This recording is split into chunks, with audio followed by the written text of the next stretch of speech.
বেটা গাড়িতে করে স্কুলে চলে যা, আর এই নে তোর টিফিন। ভাইয়া আমাকেও তোমার গাড়িতে একটু নিয়ে যাও। আয় বস। এই চলে যা এখান থেকে, আমি তোর জন্য গাড়ি কিনেছি, কোনো গরিব ভিখারির জন্য না। চুপচাপ চলে যা স্কুলে। বাবা এটা কার জন্য? বেটা এটা তোর জন্য। আজ আমি দেখেছি এই গাড়ি আমার ছেলের জন্য কিনেছি, তুই তোর বাবার কাছ থেকে গাড়ি কিন। কোথা থেকে চলে আসে সব ভিখারি। থ্যাংক ইউ বাবা, আমি এখন থেকে এটাই করে স্কুলে যাব। আজ ওকে টিফিন দিতে ভুলে গেছি, ওকে স্কুলে দিয়ে আসি। ভাইয়া তোমার গাড়ি খারাপ হয়ে গেছে, আসো আমার গাড়িতে বসে যাও।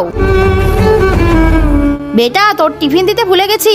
দেখেছো মা, ওকে আমার গাড়িতে বসতে দাওনি, কিন্তু ও আমাকে ঠিকই ওর গাড়িতে বসতে বলছে। হ্যাঁ বাবু, আমাকে মাফ করে দাও।